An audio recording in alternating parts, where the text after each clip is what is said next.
that you done already.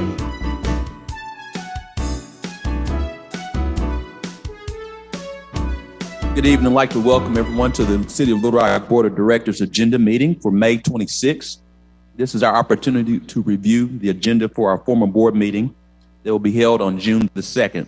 We would also like to welcome Directors Hendricks, Richardson, Webb, Peck, Fortson, and Vice Mayor Wyrick, who are participating with us via video conferencing. Board members, are there any questions regarding items 1 through 7 of the consent agenda?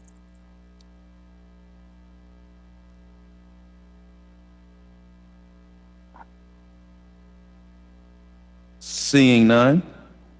Board members, are there any questions regarding items 8 through 10? Mayor. Director Wright. Item 8. Mics, please.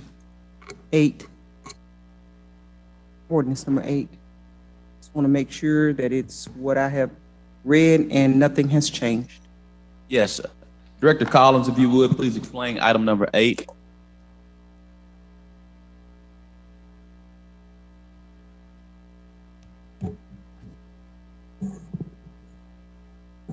Ali, if you could bring up the zoning exhibit.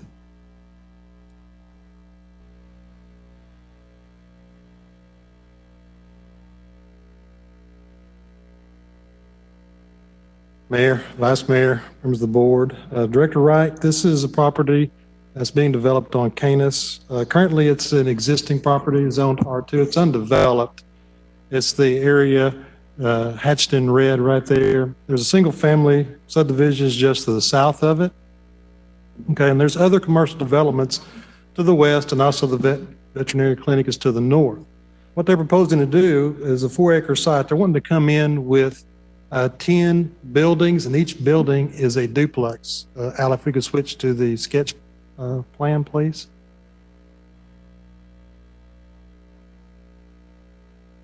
So in that would leave 20 dwellings. Each dwelling is going to be about 1,450 square feet. The neighborhoods that were notified were the John Barrow, the Brownwood Terrace, and the Canage Village. I believe the POA president did speak at the Planning Commission for that, which is Luana Harris, and spoke in favor of it. She was the only one that was put in to speak for that one, and she done that remotely. She was inquiring just about mainly the age restriction was her inquiry. Is it age restricted? And the developer did say, yes, it is. There's going to be an age restriction to 55 and older for this. In the development, they will be doing or participating in widening of Canis. They've been coordinating with our Public Works Department for that, and also right-of-way dedication on LaBelle, and then also a sidewalk installation on there. So those will be done. I spoke with the representative of the development, and this is what they shared, and they did share with me, for my colleagues, that they had communicated with the neighborhood associations and explained to them what was going to be done. And this is a companion development for the manor. I'm sure you all are familiar with that. And that is at the entrance to Canis Village. It is a very nice subdivision back there, and it is right now currently booming. New houses going up all over the place. And I was just concerned and wanted to make sure that it was not going to negatively impact that. And they've assured me that they're going to make sure that they're aesthetically consistent with what's going on in the area. Now, my other question regarding this, Mr. Collins, is I know that we have listed in our slate of projects on Canis some widening. So how is this going to impact the funds that we've allocated to widening the area of Canis from Barrow Road down to St. Andrews, which would be pretty much at the entrance into this subdivision?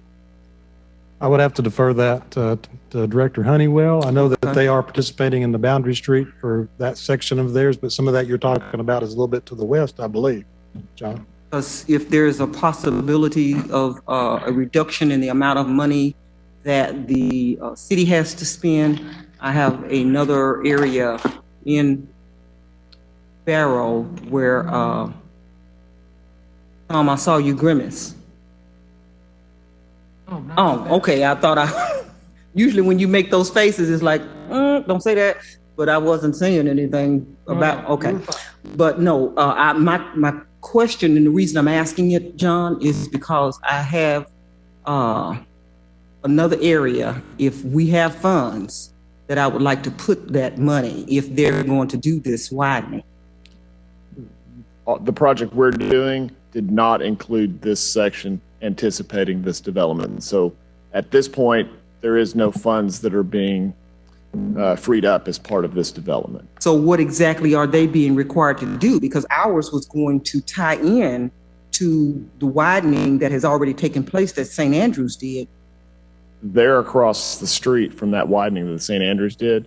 We're doing a very small part that doesn't abut their property, but the remainder is something that has not been included in our project. So what they're doing is not part of our project. No chance to save some money. Unfortunately, not at this point. We'll have to wait and see what we get bids wise and all that kind of stuff. So we'll see what comes out of everything. But as far as what they're doing, it's not freeing up immediately any money to do something else with. All right, thank you. You're welcome. Director Adcock. Yes, Mayor. Item 9 and 10, if we could just have a presentation on what these funds are purchasing. I know it lists the equipment, but exactly what does these pieces of equipment do? Nathan.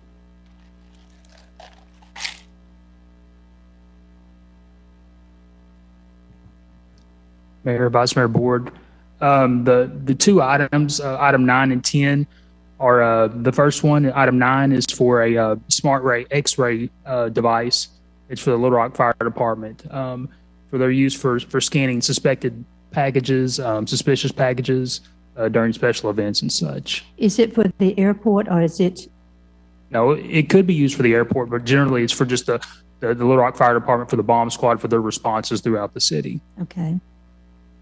And the other item, the Agile Mesh, is for the Little Rock Police Department. It's a camera integration system that they can use for their vehicles, where if one vehicle has a camera set up remotely, that other cameras can be coordinated and integrated into a current system that they can all view the camera systems.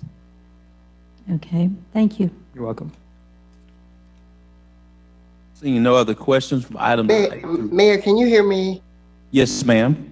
I wanted to ask you about 7, and I know you passed that, but you have to slow down for me. Number 7? Yes, yes ma'am. Yeah, would you explain, you or whomever, number 7, about the employees? Are they aware of all this that we'll be voting on? Yes, the HMS is one of the companies that we recruited to come to Little Rock, and this is giving us authority to utilize the state's Arkansas Tax Back program, but they are aware. Thank you. Thank you. Seeing no other questions from items 8 through 10, our agenda meeting is now adjourned. Good evening again. We're now going to enter into our policy meeting. For today's policy meeting, we have 2 items for presentations, our COVID-19 emergency operations update, as well as the City of Little Rock self-insured timeline update. We'll begin first with Matt Burks and Nathan Spicer and Mike Garrity, who will be focusing on who are our emergency management operations team. And just before they get up, I just want you all to know we would not be where we are today here in the City of Little Rock without the 3 of these individuals being great servant leaders. So let's just give them a round of applause.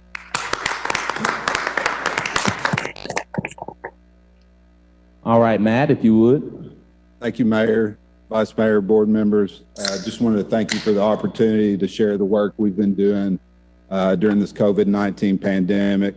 And also wanted to specifically thank the mayor and his team for their leadership, Bruce for his daily leadership, department directors, their teams, and Nathan and Mike. They've been instrumental during this whole process, and a lot of long hours worked. And it's truly been a team effort, and it'll be one of the highlights of my career. So thank you. I appreciate everybody for the hard work. So the preparation, the presentation today, we've broken it down into two different sections. We're going to look at our preparedness activities, and these were the actions that were taken prior to our first confirmed COVID case in Little Rock. Then we'll talk about our response activities, which took place after that first confirmed case. Al, if you go to the first slide there.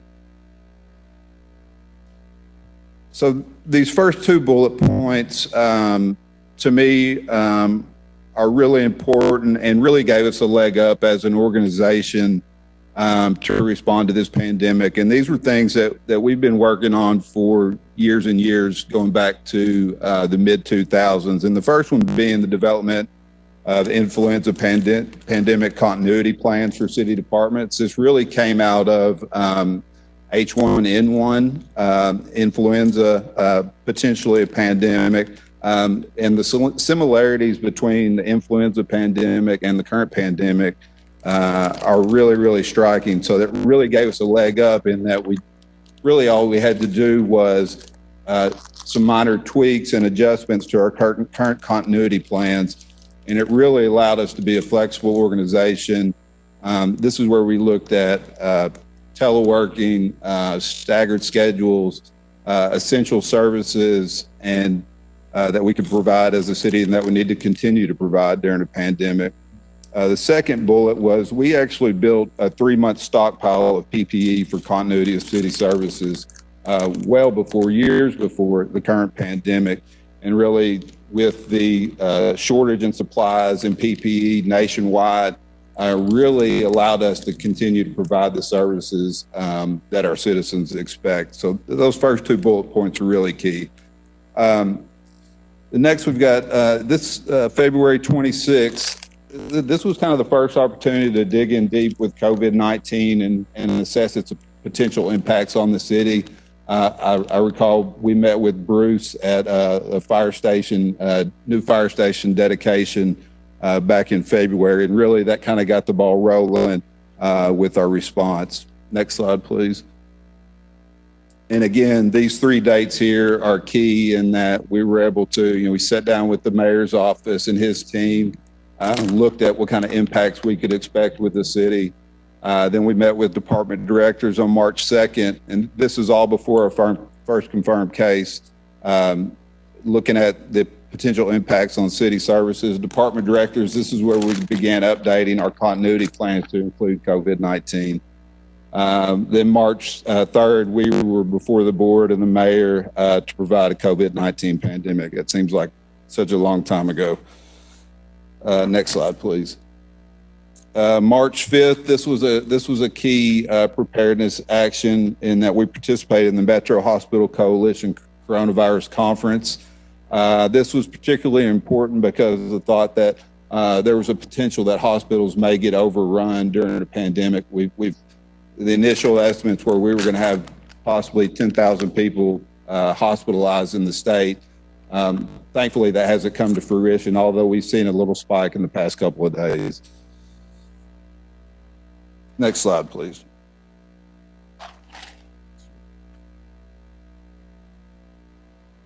Okay, now we've got our first confirmed case, which actually took place at our March 12th planning briefing with the department directors.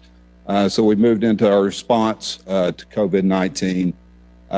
We drafted the mayor's declaration of emergency for submission to the governor's office. This opens up the city for a lot of federal and state resources, and we were thankful for the mayor for taking that step. We activated the city's emergency operations center, which allowed us a space to coordinate all of our activities, develop screening form for city facilities for visitors. And the next one's key, coordinated and documented all daily COVID-19 briefings. From day one, the city's teams met every morning to discuss our actions, discuss our responsibilities. So we've been documenting this. And it's going to be important for our after action reports in the future that we'll put together when things die down a little bit. And also it's going to help us seek federal reimbursement for some of our expenses as a city. We also serve as the city's emergency liaison with the Department of Health and the Arkansas Division of Emergency Management. This has been important. We've been on literally hundreds of conference calls, thousands of emails with both those organizations. And it's really important that our efforts are in lockstep with state efforts. And both of those organizations, Department of Health, Division of Emergency Management, have been great to work with and have done a good job coordinating the response with us. Next slide, please. And these activities here are some of our ongoing activities. We've provided planning, logistics, and equipment for UAMS mobile testing sites at Southwest Community Center, St. Mark's Baptist Church, UAMS, Mexican Consulate, Director Adcock, St. Mark's, have all stepped up to the plate and are great organizations and people to work with. As well, we're providing equipment and support for the Go Fresh food box program for the next 6 weeks. I know Director Webb, Director Adcock, and Harriet Phillips with the Mayor's Office are stepping up and providing leadership for that, and we appreciate that. Anything we can do to support you, please let us know. The next one was a big, another big action we took was we managed the procurement and distribution of 12,000 cloth masks to Little Rock citizens. So these masks went to our public housing units, our homeless shelters, and we did a distribution at some of our grocery stores within the city, and that was a very popular program. And all of those masks have been distributed. Next slide, please. This one's probably the one we're most proud of, is the PPE distribution. I'm not going to go through all these individually. On my slide here. You can see the first column there are city departments that we provided with surgical masks, N95 masks, hand sanitizer, thermometers. And really, the next column, we were able to, because of our pre-planning and building our stockpile of PPE, we were actually to provide our community partners with PPE, especially in the beginning when hospitals didn't have the N95 masks. We provided thousands of N95 masks to our local hospitals. MIMS, we've provided thousands of masks to MIMS. Our feeding program at the Clinton Center, we provided thousands of masks to them. So it's really been great to be able to help our community partners who are really doing a great job. Next slide, please. Return to business plans. So we've developed or reviewed return to business plans for the following organizations. And as we begin to reopen, all of these organizations and facilities want to do it safely and responsibly. So we're working with them in the health department to make sure our plans are following all the CDC and state guidelines. We actually met with the zoo this morning and went over their proposed plan, and it's really a good plan. We're going to sit down with the health department and make sure those mesh with state guidelines. Next slide, please. Okay, this is a Little Rock Cares initiative, and I'm going to have Nathan Spicer step up and talk about this one.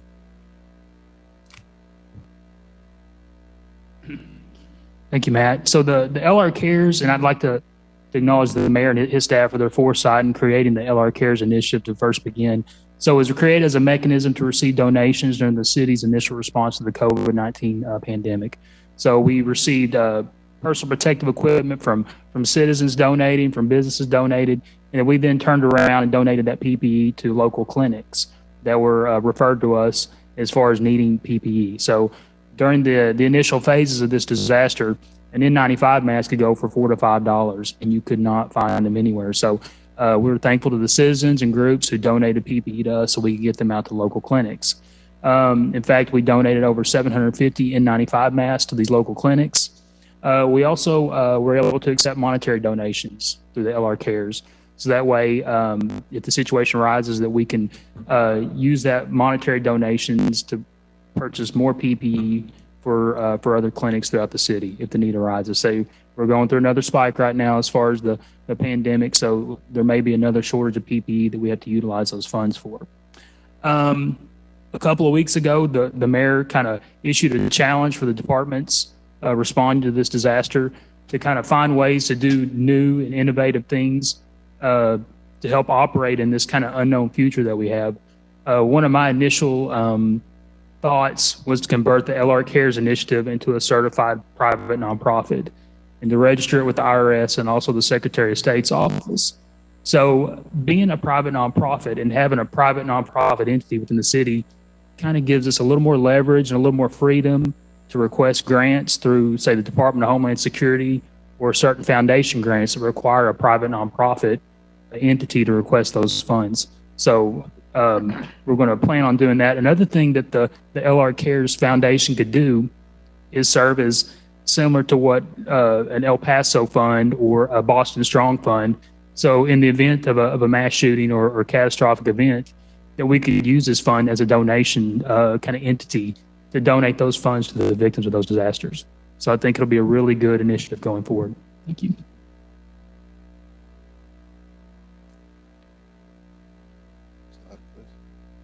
Thanks, Nathan. Then this final slide here is still work to do. We're definitely not out of the woods by any means.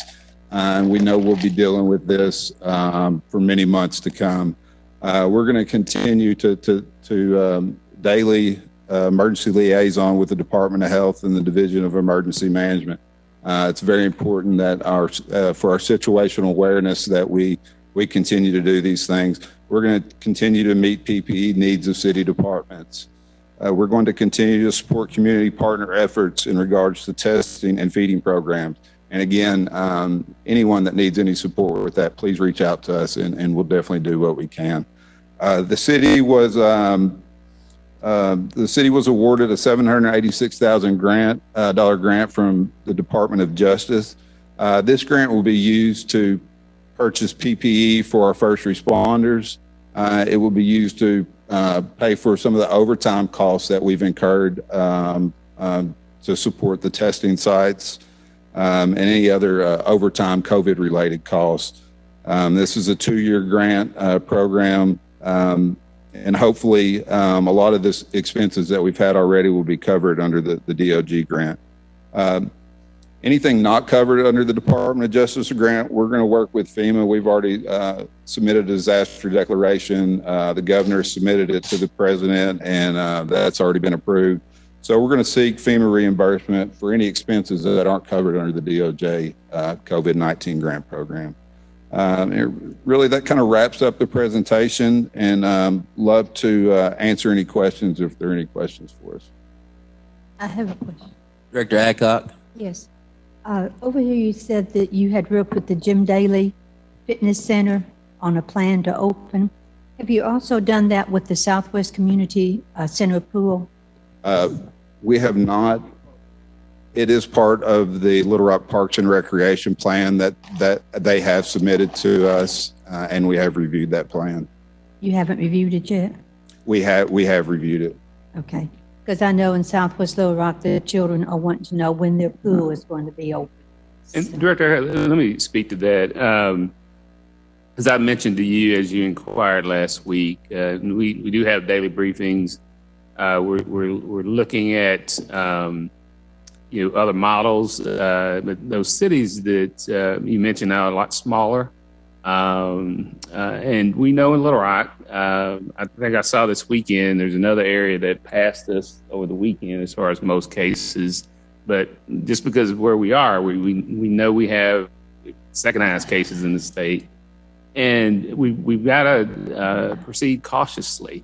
And so, again, we've looked at what some of the other smaller cities have done as far as spacing and limiting the number.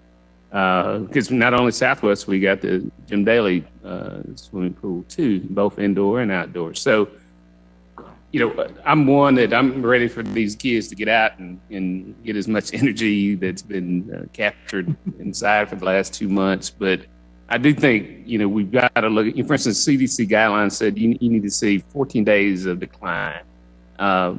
We haven't seen that at all, anywhere close to that.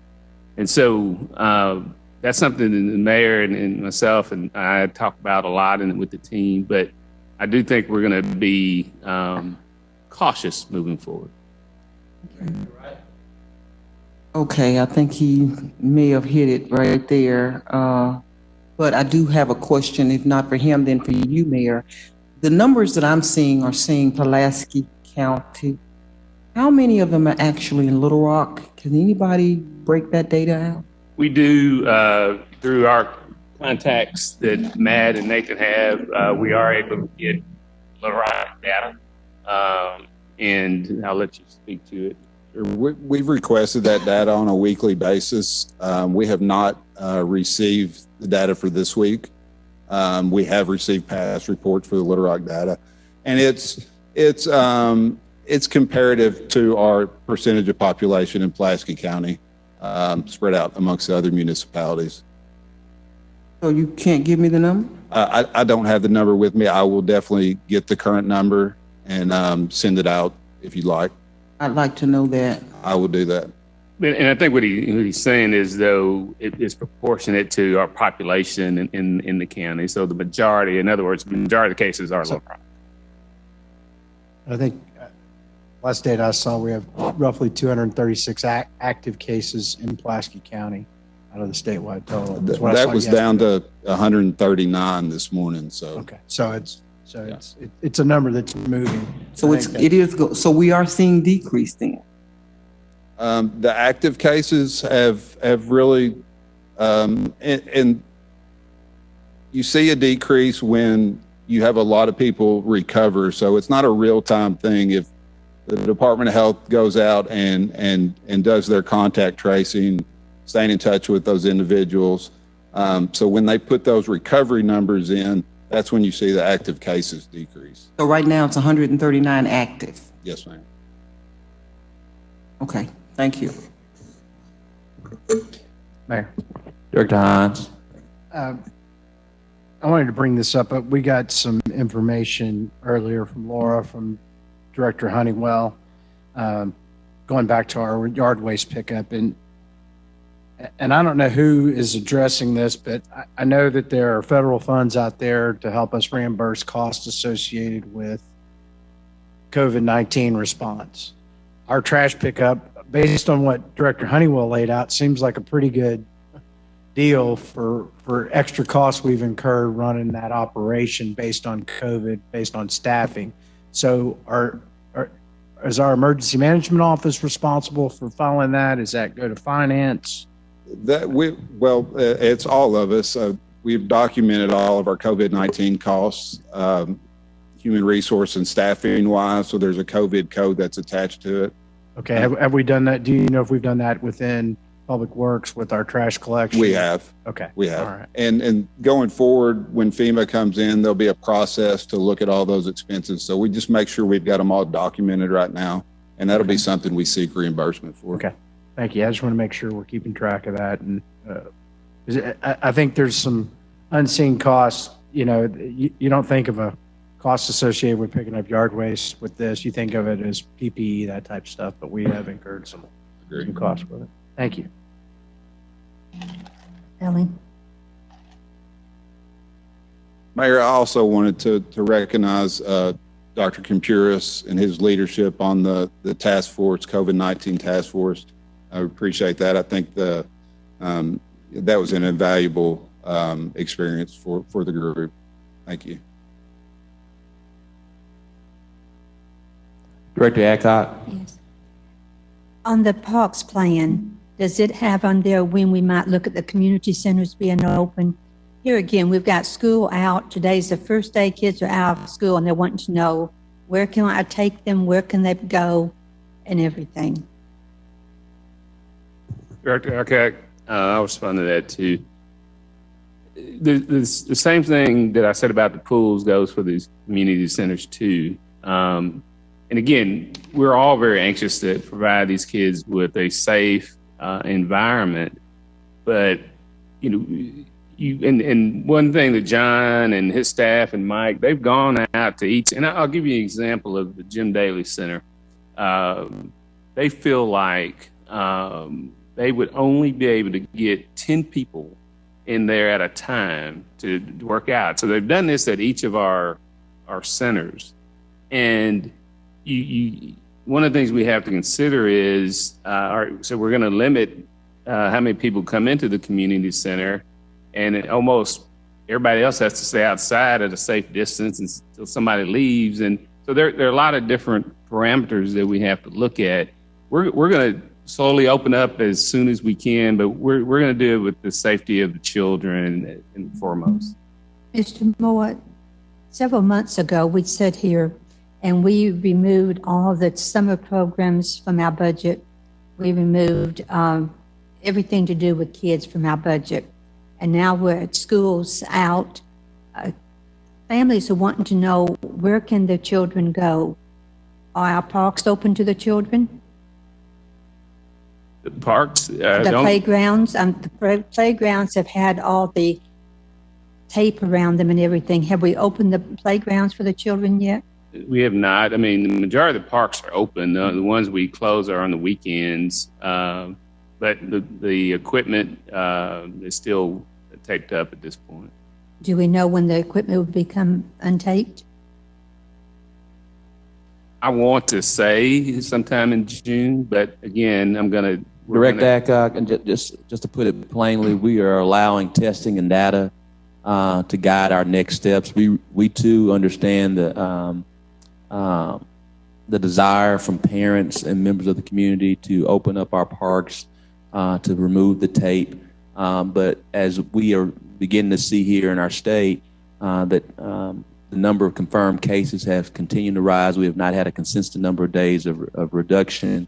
And with us being the most populous and state with the most city with the most density, it's not something that we are being advised. Secondly, Director Capiris, who's chairperson of the COVID-19 Healthcare Task Force, has already convened a kind of a in-touch meeting that we're going to have tomorrow, just kind of discuss some other healthcare aspects. And so we really want to be guided by testing data and the healthcare experts. The last thing we want to do is expose our children, and as they go back to their homes, expose those family members and the others to contribute to a potential spike. I can understand that, Mayor, but we also have to understand that these children will soon be looking for activities that we really don't want them involved in if we don't have things planned for them to do.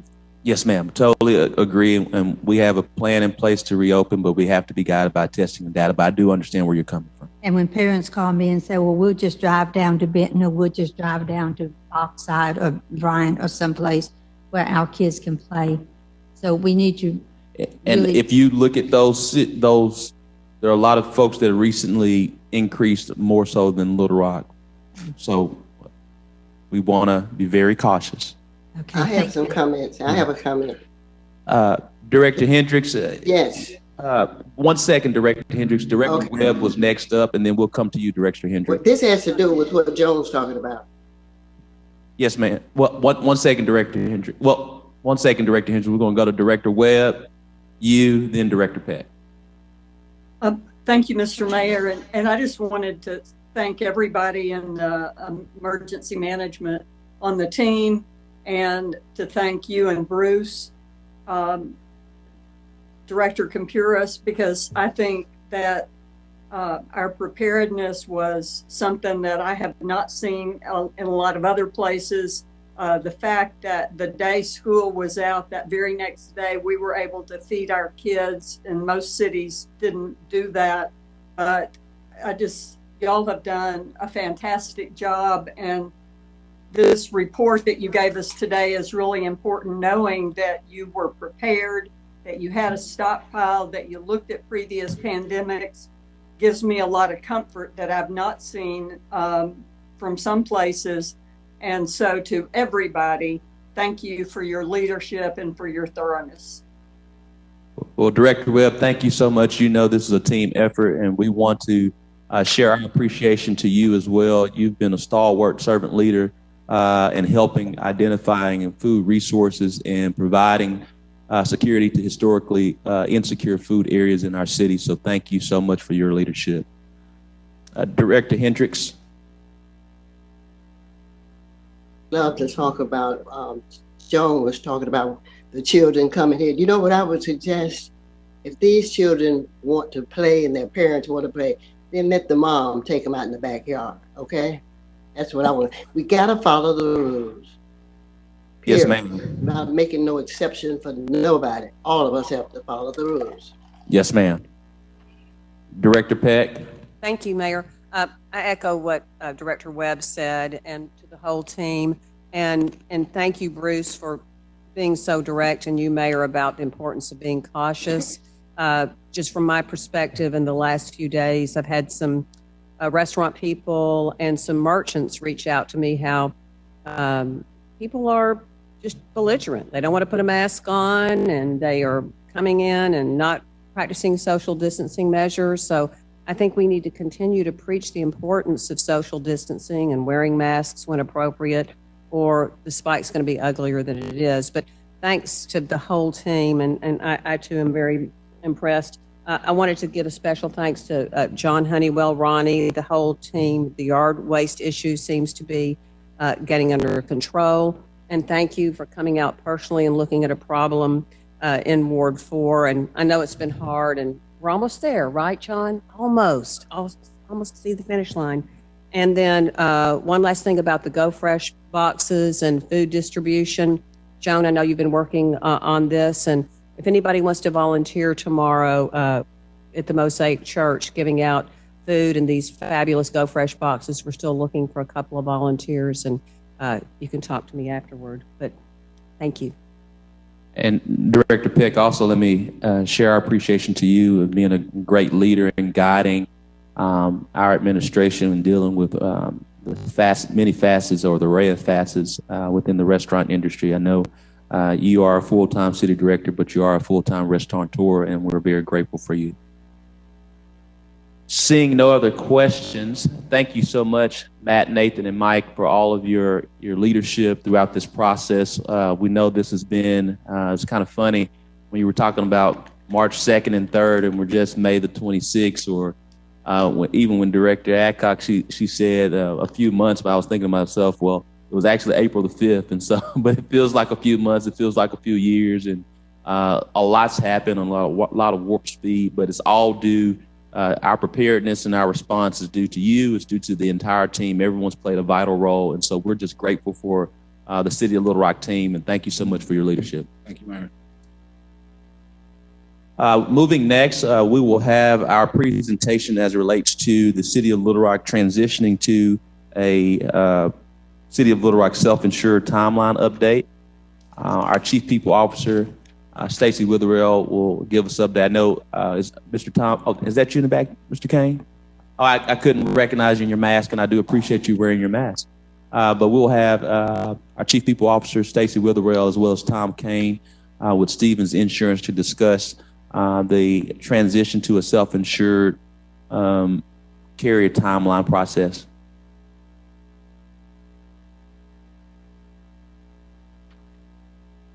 Mayor, Board of Directors, you may recall last fall, we were before you and we talked about the decision to either stay fully insured or go to a self-insured program with the clinically integrated network.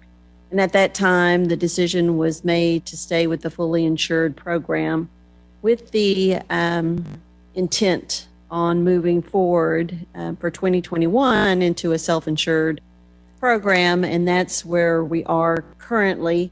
And I'll really let Tom Kane talk about what he and Stevens have been doing to get all the RFPs out so that we can put the pieces in place. So when we get the renewal number from United Healthcare at the beginning of August, we'll be able to make that decision. And move forward with the intent of being self-insured for 2021. So with that, I would ask Tom Kane to come and talk about the different RFPs that they are currently working on issuing and analyzing for the City of Little Rock. Hey, Mayor and members of the board. We are actually managing 3 separate RFPs currently.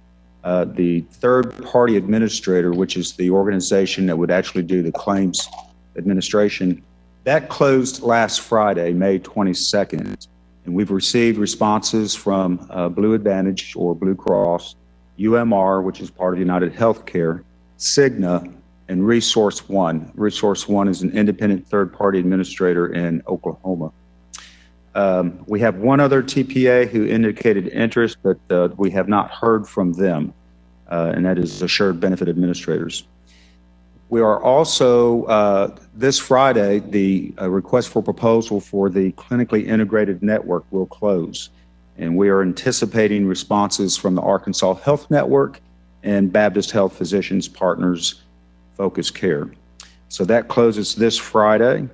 And then today, our pharmacy team released the RFP for Pharmacy Benefits Manager. And we have identified 5 PBMs who have agreed to the contract that we put out at Stevens. And specifically, our contract is we require that the PBM be a transparent PBM model. We do not work with traditional PBM models that work with spread pricing. So there are 5 that we have worked with that have agreed to that contract and have also agreed to our pharmacists to have formulary oversight. Those are Magellan, ProAct, MaxCare, MedOne, and the Arkansas Blue Cross / Caremark PBM model. So that went out today. So we will begin our analysis of the TPA responses once we receive the clinically integrated network responses this Friday. And then our pharmacy team will start working on the PBM responses as they come in. And that is our current timeline. As Stacy said, we have requested the fully insured renewal by August 1. And so once we get that, then we will release the RFP for the fully insured. So you'll have your choice options. Any questions? Yes, sir. Director Compurish. Tom, based on our insurance this year, what's our rate of utilization? It should be fairly low given what's been going on. So for rolling 12 months through March of 2020, so that's going back to April of 2019 through March of 2020, we're running at a 91.6% paid ratio. Now, I understand your comment.